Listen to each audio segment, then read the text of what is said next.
গুৱাহাটী বীৰখণ্ডে বিগত বছৰৰ দৰে এই বছৰো আমি ৰাভা দিৱস অনুষ্ঠিত কৰি আহিছোঁ।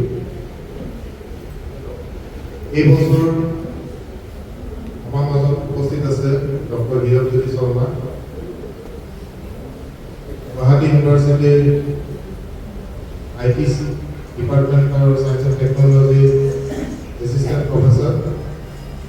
আমি সৌভাগ্যৱান যে তেখেতে এই ব্যস্ততাৰ মাজত আজি আমাক সময় দিছে। ৰাভা দিৱস আমি তাৰমানে এইবাৰ অলপ পৰিৱেশটো অলপ গোমঠা হৈ আছে। মই বিপুলৰ লগত কথা পাতিলোঁ বহুতো, পাতাৰ পিছত আমি হঠাৎকৈ চিন্তা কৰিলোঁ যে 20 তাৰিখে ৰাভা দিৱস আহি আছে, আমি কি কৰা উচিত। তাৰপিছত আমি আমাৰ জ্যেষ্ঠসকলৰ লগতো বহি আলোচনা কৰিলোঁ, তেওঁলোকেও পৰামৰ্শ দিলে যে অনুষ্ঠিত কৰিবৰ কাৰণে। অতিথি হিচাপে কাক নিমন্ত্ৰণ কৰোঁ চিন্তা কৰিলোঁ। মোৰ কনিষ্ঠ ভাতৃ গোবিন্দৰ লগত তেনে ফোনত কথা পাতোঁ, আৰু কথা পাতিলোঁ। সি মোক পৰামৰ্শ দিলে যে আপুনি তেখেতকে মাতক, সুবিধা হ'ব আপোনাৰ কাৰণে। আৰু সেই মুহূৰ্ততে হীৰকজ্যোতি শৰ্মাকো সোমবাৰে নিশা মই ফোন কৰিলোঁ। তেখেতে কিন্তু তেখেতৰ ক'ত থাকে মই ভালকৈ নাজানো, কিন্তু ফোনতে যোগাযোগ হ'ল। তেখেতে কিন্তু সেই আমাৰ যি ফোনতে নিমন্ত্ৰণ, সেই নিমন্ত্ৰণ তেখেতে তুৰতে তেখেতে ৰক্ষা কৰিলে। তেওঁ ক'লে হ'ব নাই, আমাক সঁচাই ভাল লাগিল। আজি তেখেত মানে আহিছে ঠিকেই ওলাই, কিন্তু অম্বুবাচী মেলাৰ কাৰণে তাতে ইতিমধ্যে কামাখ্যাত ভিৰ হৈছে, বহুত জেগাত ভিৰ হৈছে। তেখেত অলপমান ট্ৰেফিক যাবৰ কাৰণে পলম হ'ল। যি নহওক আমি তেখেতক সমৰ্থন জনাবৰ কাৰণে আগবাঢ়িছোঁ। প্ৰথমে মই এখন ফুলাম গামোচাৰ বিহুত যাচিবৰ কাৰণে মই সভাপতি বিপুল দত্তক অনুৰোধ কৰিছোঁ।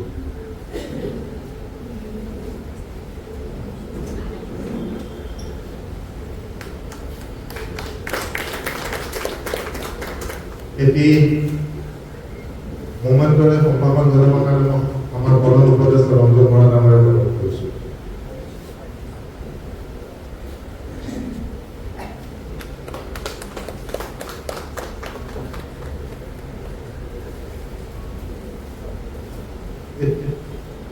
আমাৰ মুখপাত্ৰ গভৰ্ণৰে সম্ভাষণ জনাবৰ কাৰণে মই প্ৰিয় ডক্টৰ দেৱক অনুৰোধ কৰিছোঁ।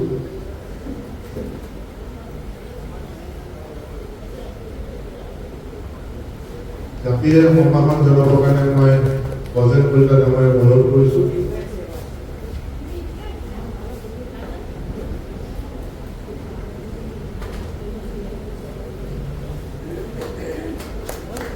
এটি ফুলৰ মই নিজে তেখেতক সম্ভাষণ জনাইছোঁ।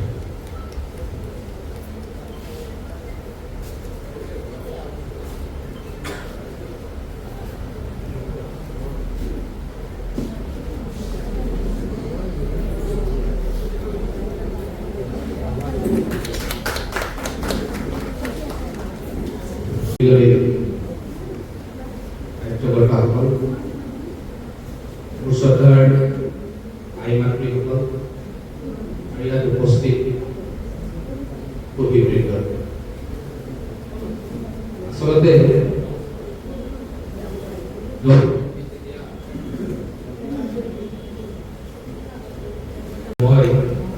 এইবাৰ এডমিশ্যনৰ কোঅৰ্ডিনেটৰৰ দায়িত্ব দিছে বিশ্ববিদ্যালয়। এইটো কাৰণে মই গোটেই ৰাতি 9টা বজালৈকে কাম চলি আছে। আজিও আহিব নোৱাৰো, তথাপি মই একেষাৰে কনচেণ্ট দি দিলোঁ। গতিকে অলপকৈ আহিবৰ বাবে প্ৰথমতে ক্ষমা প্ৰাৰ্থনা বিচাৰিছোঁ। আপোনালোকে ইমান সময় অপেক্ষা কৰিছে। স্কুলৰ ওপৰত দুআষাৰ কথা ক'ব কৈছে। মই যিসকল ব্যক্তিৰ উৎসৱ পালন কৰে অসমত, বিষ্ণুৰাভা দিৱসেই হওক, জ্যোতি দিৱসেই হওক, এনেকুৱা যিমানখিনি পুৰোধা ব্যক্তিৰ উৎসৱ আমি পালন কৰোঁ, মই এটা কথাই সদায় বিশ্বাস কৰোঁ যে তেওঁলোকৰ জীৱনী কি আছিল, তেওঁলোকৰ জন্ম মৃত্যু কেতিয়া হৈছিল, কাৰ প্ৰত্যেক কাৰ জীয়েক কাক বিয়া হৈছিল, এইবিলাক কথাটো আমি জীৱনী আকাৰত সকলোৱে পঢ়িছোঁ বা জানো। কিন্তু এই যে উৎসৱবোৰ পালন কৰোঁ তাৰ তাৎপৰ্য কি আৰু তাক আমি কিয় পাতি আছো এই কথাটো যদি অনুভৱ কৰিব নোৱাৰো আৰু সেইখিনি কথা যদি আমাৰ জীৱনৰ ডে টু ডে লাইফত অৰ্থাৎ দৈনন্দিন জীৱনত যদি আনিব নোৱাৰো তেতিয়াহ'লে উৎসৱৰ পাতাৰ প্ৰয়োজনীয়তা বা সাৰ্থকতা কোনোবাখিনি নাথাকিব। এতিয়া বিষ্ণু ৰাভাৰ এটা উক্তিৰ পৰাই মই আজি মোৰ কথাখিনি আৰম্ভ কৰিম, বহুত দীঘলীয়া নকৰোঁ। ডাইৰেক্টলি মই বিষ্ণু ৰাভাৰ মই যিখিনি অনুভৱ কৰোঁ, আপোনাৰ অনুভৱ বেলেগ হ'ব পাৰে, মোৰ অনুভৱ বেলেগ হ'ব পাৰে। এজন মানুহৰ ওপৰত অধ্যয়ন কৰি তেখেতৰ জীৱনৰ আদৰ্শৰ ওপৰত অধ্যয়ন কৰি তেখেতৰ জীৱনৰ আদৰ্শৰ পৰা আপুনি আপোনাৰ জীৱনত কি ল'ব এই কথা বেলেগ বেলেগ হ'ব পাৰে ব্যক্তিভেদে। গতিকে মই আজি মোৰ অনুভৱখিনিকে প্ৰকাশ কৰিম, তাত আপোনালোকৰ অনুভৱখিনি জোকাই চাব। এইখিনি কথা নিমিলিবও পাৰে, মিলিবও পাৰে। বিষ্ণু ৰাভাৰ এটা কথাৰ পৰা মই আজি আৰম্ভ কৰিছোঁ, জন্ম মৃত্যু বা জীৱনীৰ কথা মই ক'ব নাযাওঁ। বিষ্ণু ৰাভাৰ যি জন্মৰ তাৎপৰ্যপূৰ্ণ, এইকাৰণে তাৎপৰ্যপূৰ্ণ আমি সকলোৱে জানো যে বিষ্ণু ৰাভাৰ জন্ম আজি যদি কিতাপত ল'ৰা ছোৱালীয়ে পঢ়ে কয় যে বিষ্ণু ৰাভাৰ জন্ম ক'ত হৈছিল, বাংলাদেশত। কিন্তু আমি বাংলাদেশ বুলি এইকাৰণে নকওঁ কাৰণ বিষ্ণু ৰাভাৰ জন্ম যেতিয়া হৈছিল তেতিয়া কোনো বাংলাদেশ নাছিল, সেয়া এখন ভাৰত আছিল, অখণ্ড ভাৰত আছিল। গতিকে আমি ভাবোঁ যে বিষ্ণু ৰাভা জন্ম হৈছিল অখণ্ড ভাৰতত। বিষ্ণু ৰাভাই 1971 দেখায়। অখণ্ড ভাৰতত অৰ্থাৎ সমগ্ৰ ভাৰত যেতিয়া লগ হৈ আছিল, যেতিয়া আমাক কোনোবাই চক্ৰান্ত কৰি খণ্ড খণ্ড কৰি দিব পৰা নাছিল, আনকি আমি কিন্তু বেলেগৰ পৰাধীন আছিলোঁ, সেইখিনি সময়ত বিষ্ণু ৰাভাৰ জন্ম হৈছিল। গতিকে মই আজি ল'ৰা ছোৱালী যিসকল, মই আচলতে ইয়াত শ্ৰীমানলৈ যেতিয়া ক'লে যে ইয়াত সম্বৰ্ধনা দিয়া হ'ব, মই ভাবিছিলোঁ অলপমান ছাত্ৰ ছাত্ৰী উপস্থিত থাকিব। মই আচলতে গোটেই কথাখিনি ছাত্ৰ ছাত্ৰীক ক'বলগীয়া কথা, আপোনালোকে অকণমান পাৰিলে সেইখিনি কঢ়িয়াই লৈ যাব নিজৰ কণ্ঠত। বিষ্ণু ৰাভাৰ জন্ম বাংলাদেশত হোৱা নাছিল, বিষ্ণু ৰাভাৰ জন্ম হৈছিল ভাৰতত, অখণ্ড ভাৰতত, যিখন ভাৰত তেতিয়া ভাগ হোৱা নাছিল।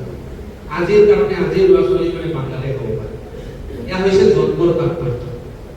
1947 চনত যেতিয়া গোটেই ভাৰতবৰ্ষত 15 আগষ্টৰ দিনাখন উৎসৱ পৰিৱেশ, যেতিয়া সকলোৱে তিনিবৰণীয়া পতাকা উত্তোলনত ব্যস্ত হৈ আছে, তেতিয়া বিষ্ণু ৰাভাই টিহু, নলবাৰী জিলাৰ টিহুৰ দীঘেলীত 5জন সতীৰ্থৰ লগত কলা পতাকা উৰুৱাই কৈছিল যে ইয়ে আজাদী যোদ্ধা হে, সিৰ্ফ চামৰা কা বদলা। দেহৰ বৰণ বদলি হৈ গ'ল, চামৰাটো, দেহৰ চামৰাটো বদলি হৈ গ'ল শাসকৰ, কিন্তু আমি স্বাধীন হোৱা নাই। এই স্বাধীন যোদ্ধা স্বাধীন। এই কথাটো ইমানেই তাৎপৰ্য, ইয়াৰ তাৎপৰ্য আজিৰ দিনত আমি অনুভৱ কৰিব লাগিব, নহ'লে আমি বিষ্ণু ৰাভাক জীয়াই ৰাখিব নোৱাৰিম। বিষ্ণু ৰাভাক কায়িকভাৱে আমি জীয়াই ৰাখিব নোৱাৰিলোঁ, তেওঁ মাটিত মিহলি হৈ গ'ল। তেওঁৰ কোনবোৰ কথা আমি আমাৰ উত্তৰ ঘূৰিলৈ লৈ যাম। আপুনি ময়ো এদিন নাথাকোঁ, কোনোবাই আগত যাব, কোনোবাই পিছত যাব, এই পৃথিৱীৰ পৰা আমি গুচি যাম। কিন্তু আমাৰ পিছৰ প্ৰজন্মক বিষ্ণু ৰাভাৰ কোনখিনি কথা দি থৈ যাম। এতিয়া বিষ্ণু ৰাভাই কিয় ক'লে ইয়ে আজাদী যোদ্ধা হে, এই কথা আজিও আখৰে আখৰে প্ৰতিফলিত হৈ আছে। মানে আমি স্বাধীন হ'লো, কিন্তু আমি পৰাধীন হৈ আছো। কিহৰ পৰাধীন, কিহৰ পৰাধীনতা? আমাকতো কোনেও পৰাধীন কৰিব নোৱাৰে। আমি য'ত ইচ্ছা ত'ত ফুৰিব গৈছোঁ, আমি যি ইচ্ছা সেই খাইছোঁ, যি কথা ক'ব ইচ্ছা কৰিছোঁ সেই কথাই কৈছোঁ, যি পোচাক পিন্ধিব ইচ্ছা কৰিছোঁ সেই পোচাকেই পিন্ধিছোঁ। আমি ক'ত পৰাধীন হৈ গ'লো?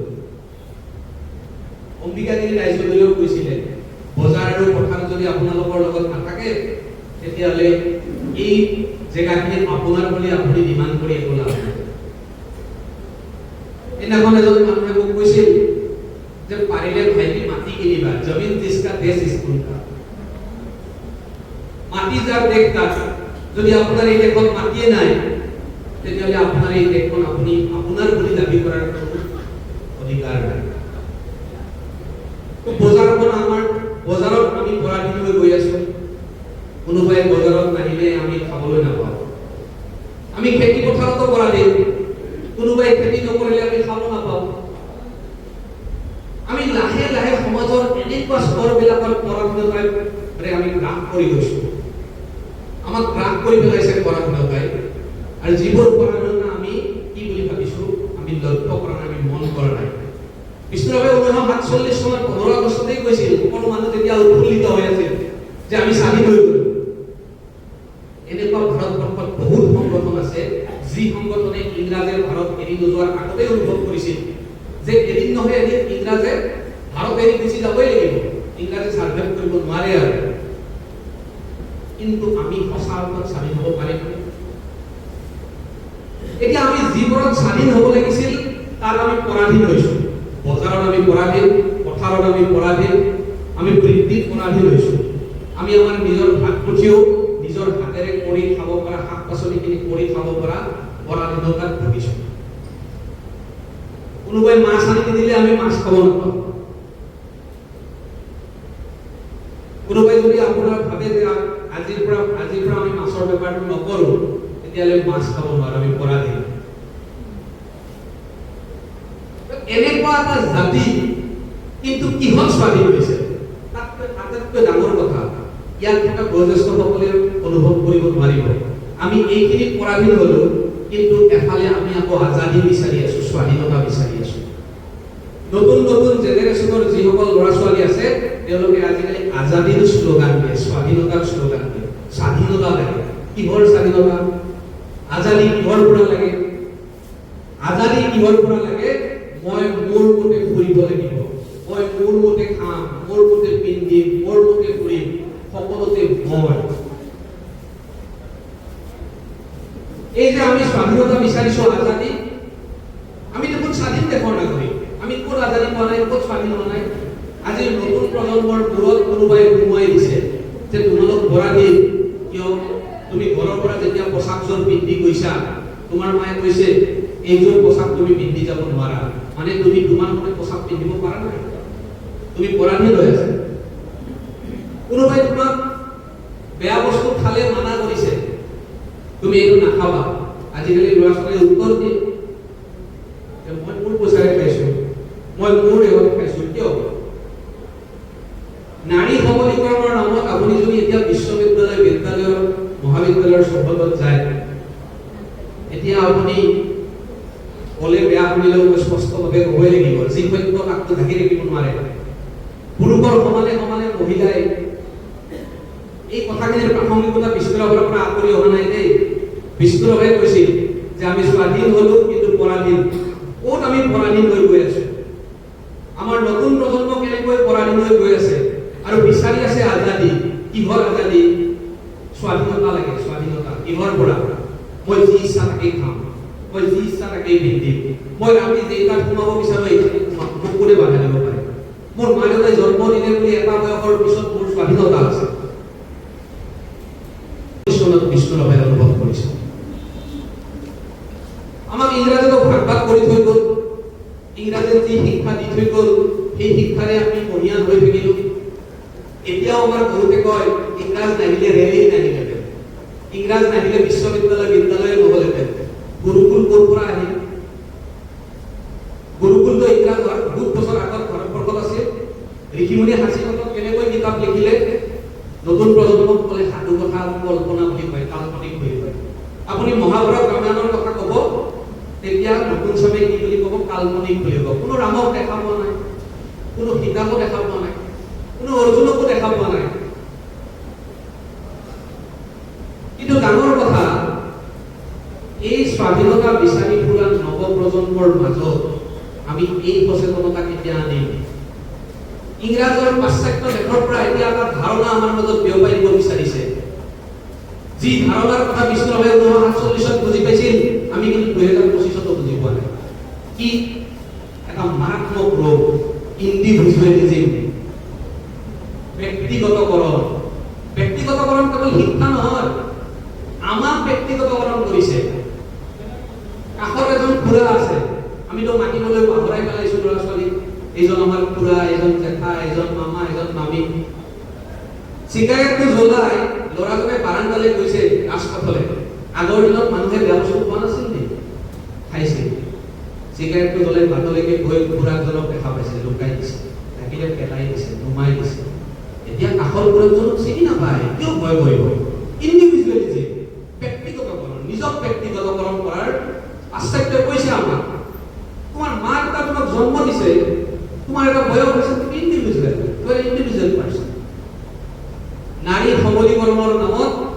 মানুহে প্ৰশ্ন কৰিছে, ছোৱালীয়ে ল'ৰাক প্ৰশ্ন কৰে, তুমি যদি চিগাৰেট খাব পাৰা মই কিয় নোৱাৰো?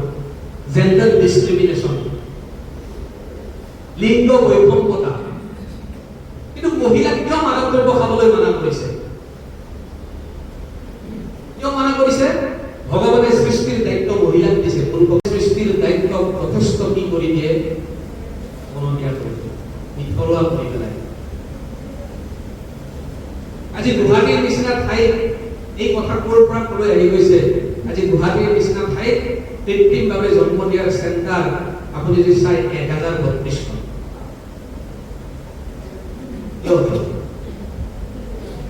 আমি ইণ্ডিভিজুৱেলিজমৰ পিছত দৌৰি দৌৰি আমি নিজে নিজে পৰাধীন হৈ গৈ আছো।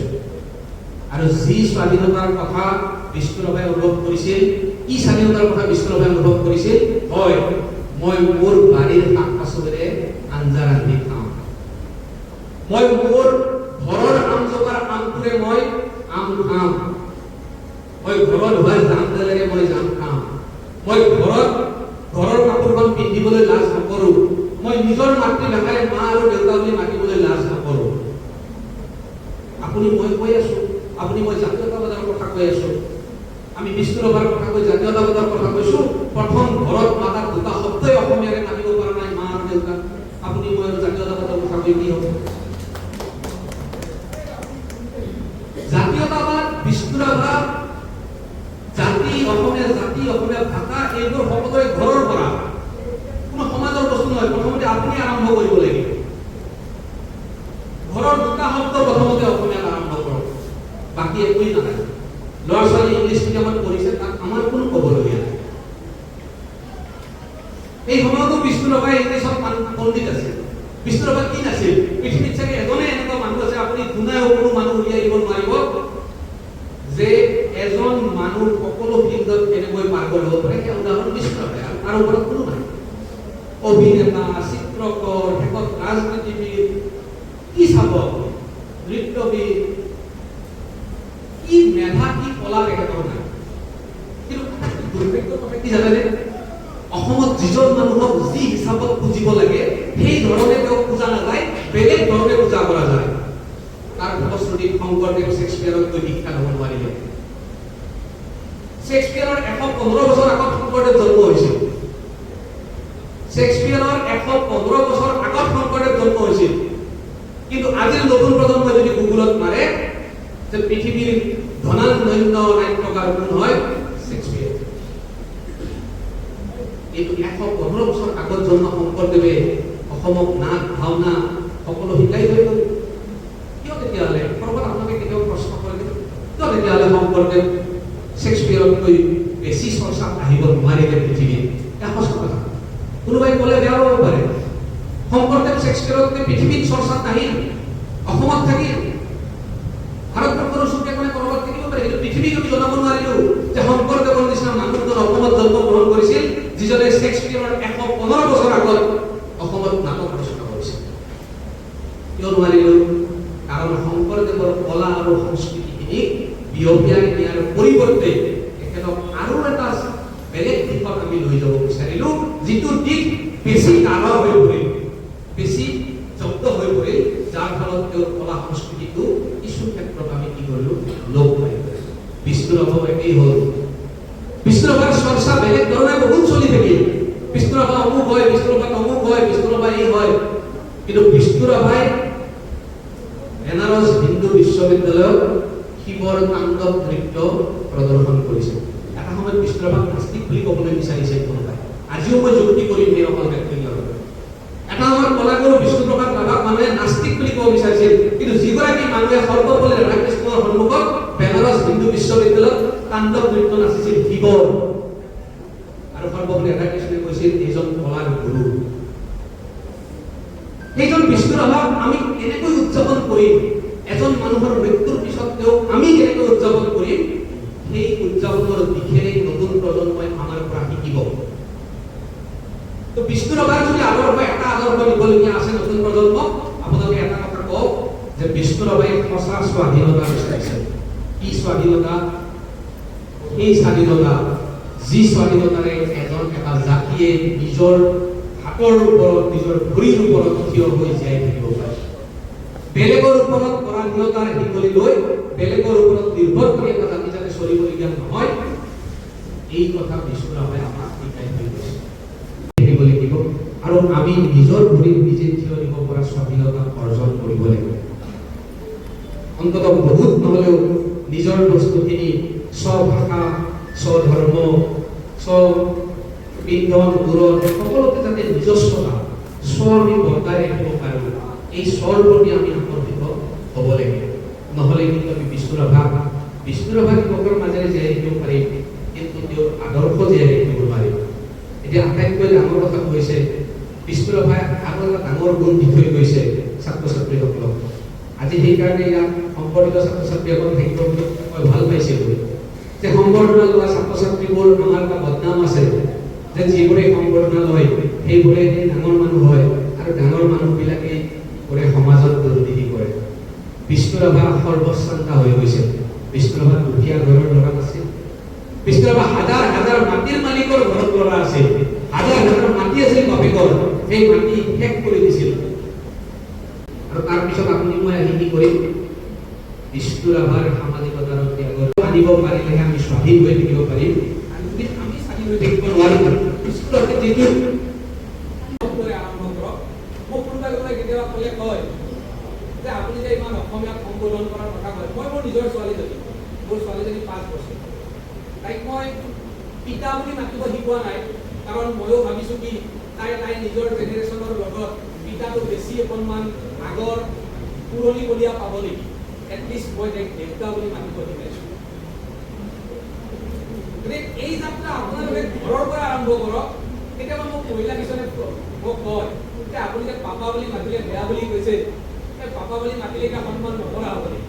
কোনো নহয়, এটা সৰুতে বিহুকে শুনিছিলোঁ যে দেউতাৰ পদূলিত গোন্ধাইছে মালতী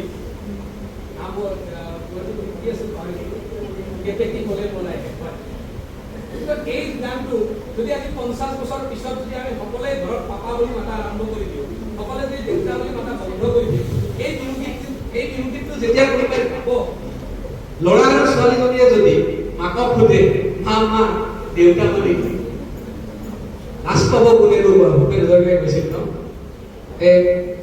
আমাক সুধিছিল ভূপেন হাজৰিকাই যে এনেকুৱা হলে লাজ পাব নোকোনে, লাজ আমি পাওঁ, মৃত্যুৰ পিছতো লাজ লৈ লৈ গৈ থাকিব লাগে।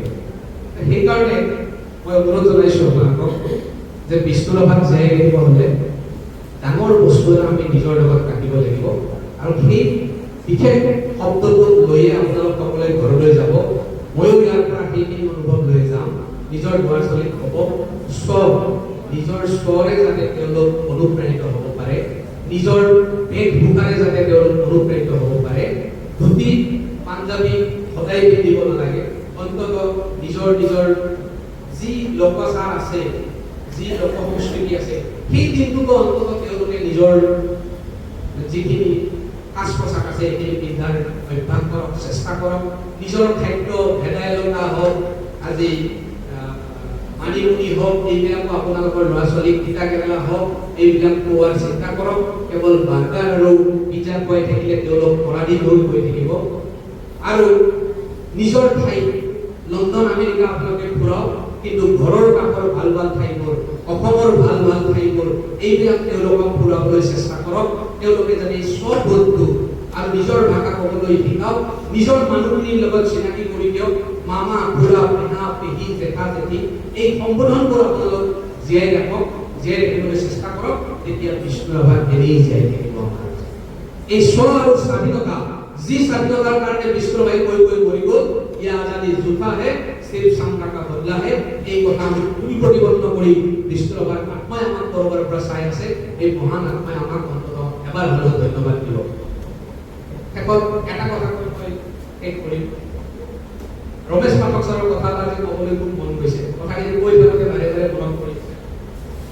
কটন কলেজৰ অধ্যাপক আছিল ৰমেশ পাঠক, আপোনালোকে জানে, অসমীয়া বিভাগৰ অভিধান লিখিছিল।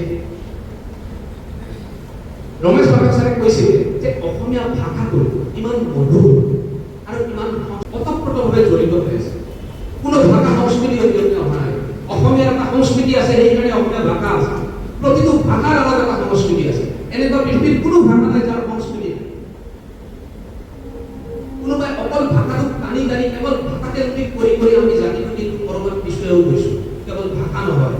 ভাষাৰ লগত সমান্তৰালভাৱে সংস্কৃতি জীয়াই থাকিব লাগিব। কিয় ৰমেশ পাঠকচাৰে কোৱা কথা মই কোৱা কথা নহয়।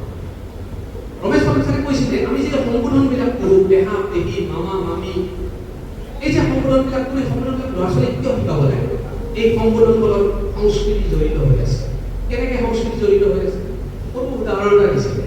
দুটা সম্বোধন মই আপোনালোকক কম, দিছিলে তেখেতে, সময় নাই আজি। পেহী আৰু মাহী। এতিয়া আপুনি ধৰি লওক ঘৰত আমাৰ ডেকা মানুহবোৰে কেতিয়াবা হাফ পেণ্টটো পিন্ধিছে আৰু এটা সাধাৰণ গেঞ্জি পেলাই ধৰি লওক কাম কৰি আছে। আপোনাৰ বা ল'ৰা বা ছোৱালীজনীয়ে আপোনাৰ মানে হাজবেণ্ডৰ কথাত আপোনাৰ স্বামীক ক'লে যে দেউতা পেহী আহিছে, আপোনাৰ স্বামীয়ে কি বুজি পাব? মোৰ ভণ্টি বা মোৰ বাইদেউ আহিছে। কাৰণ আমাৰ কিছুমানে বাইদেউ আকৌ জেঠি বুলি মানে, আৰু কিছুমানে বাইদেউ ভনী দুইটাকে পেহী বুলি মানে। যি নহওক পেহী হ'লে কি বুজি পাব? হয় মোৰ ভণ্টি আহিছে, নহ'লে বাইদেউ আহিছে। মানে যিগৰাকী মানুহৰ লগত মই জন্মৰ পৰা জীৱনটো কটাইছো, অৰ্থাৎ ডাঙৰ কালৰ পৰাই সেই বাইদেউ আৰু ভণ্টিৰ লগত মই আছো। গতিকে মই যিটো পোচাক পিন্ধি আছো সেইটো পোচাকেৰে মই তেখেতক মাত দিব পাৰিম, তাত কোনো অসুবিধা নাই। মোৰ ভণ্টিজনী আহিলে মোৰ লাজ কৰিবলগীয়া কি আছে? কিন্তু যেতিয়া আপোনাৰ ল'ৰা বা ছোৱালীজনীয়ে আপোনাৰ স্বামীক কৈছে দেউতা মাহী আহিছে, আপোনাৰ স্বামীয়ে কি বুজি পাব? হয় আপোনাৰ ফুলখালি আহিছে, আৰু ফুলখালিৰ আগত যেনেকে তেনেকে ওলাব নোৱাৰে, ঘপককে ঘৰলৈ গৈ চাৰ্টটো পিন্ধি আহে। সম্বোধনে কেনেকৈ সংস্কৃতি বহন কৰি আছে? ৰমেশ পাঠকচাৰে বুজাইছিলে পেটৰ এটা কোচিং চেণ্টাৰ আছে, তাত বহুত উদাহৰণ দিছিলে। মই এটা সৰু উদাহৰণ আপোনালোকক কৈছোঁ। সেইকাৰণে মই কৈছোঁ যে সংস্কৃতি অবিহনে ভাষা জীয়াই থাকিব নোৱাৰে, ভাষা অবিহনে সংস্কৃতি জীয়াই থাকিব নোৱাৰে। ওতঃপ্ৰোত সম্পৰ্ক আছে। আৰু এই সম্পৰ্ক যদি আমি ভাষাটো জীয়াই ৰাখিব নোৱাৰোঁ আৰু সম্বোধন কৰি ভাষাবোৰক জীয়াই ৰাখিব, আনকি আৰু এটা কথা কৈ থৈ যাওঁ, আনকি থলুৱা ভাষাবোৰ এৰি নিদিব। থলুৱা ভাষাবোৰ যথেষ্ট অৰ্থবহ। তো যে আমাৰ কেতিয়াবা মোৰ বেয়া লাগে, টিভি চেনেলতো আজিকালি কমেডি চিৰিয়েল মানে নলবাৰী ভাষা কোৱাটোৱে কমেডি চিৰিয়েল এনেকুৱা হৈ গৈছে। কমেডি চিৰিয়েল কণ্টেণ্ট থাকিব লাগে, অকল শৈলীয়ে কমেডি নহয়। মোৰ অনুভৱ, মই প্ৰথমতে এটা কথা কৈছোঁ দেই আপোনালোকক, যে মোৰ অনুভৱে মই ইয়াত ব্যক্ত কৰিছোঁ, আপোনালোকৰ অনুভৱ মিলিবও পাৰে নিমিলিবও পাৰে।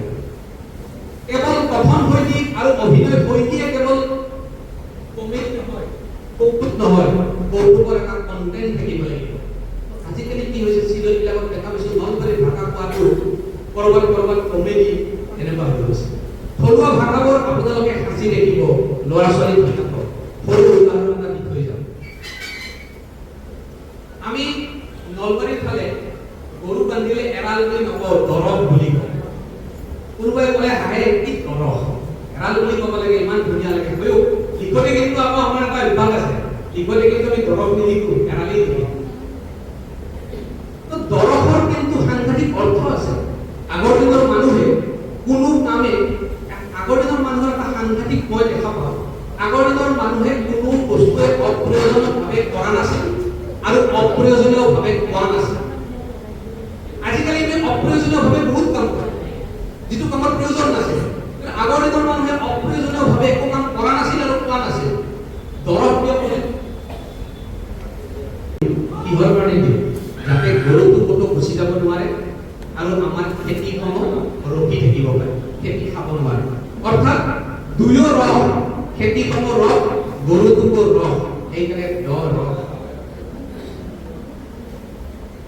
আমি আঠুৱা বুলি কওঁ, লিখিতত আঠুৱা বুলি কওঁ, আৰু আমাৰ ফালে মৰি বুলি কয়। কিন্তু মৰি শব্দ অৰ্থ আছে। আগৰ দিনৰ মানুহে মৰি, এনে আপুনি ভাবকচোন, ইমান যুগ যুগান্তৰ পৰা মানুহে এটা লিখেছিল মৰি বুলি কৈ আছে, এনেই ক'ব লাগিব। মহ যোগ কৰি, কৰি মানে হৈছে শত্ৰু, মহৰ শত্ৰু কোন হ'ব? আঠুৱা, কি তেজ খাব না? এই থলুৱা শব্দবোৰ আমাৰ ল'ৰা ছোৱালীক শিকাব। এই স্ব আৰু স্ব শিকিব নোৱাৰিলে স্বাধীন হ'ব নোৱাৰিব। আপোনালোকৰ মাজত তেওঁলোকে ইণ্ডিভিজুৱেলি বিচাৰি আপোনালোকৰ পৰা আঁতৰি যাব। ৰাতি 10টা বজাত ঘৰত সোমাব, আপুনি সুধিব নোৱাৰিব। কাষৰ ঘৰৰ মামা মামীজনীয়ে গালি দিব, আপুনি একো ক'ব নোৱাৰিব। আপুনি আপুনি ক'ব লগা হ'ব নমামি আমাৰ ইয়াত বেয়াকে নকবা বেয়া পায় নাৰী সবলীকৰণৰ নামত আমি স্বাধীনতা হেৰাই দি দিব যাৰ যিটো উপভোগ্য সেইটোৱে আমি ব্যৱহাৰ কৰিব লাগিব গতিকে মই আপোনালোকৰ প্ৰতি আহ্বান জনাই স্বৰ প্ৰতি আমি সকলোৱে আকৰ্ষিত হওঁ আৰু স্বৰ প্ৰতি আকৰ্ষিত হ'লে আমি সঁচা স্বাধীনতা নিজৰ মনৰ মাজত ঘূৰাই দিব পাৰিম আৰু তেতিয়াই বিশ্বত আমাৰ বিদেশ আত্মাই শান্তি পাব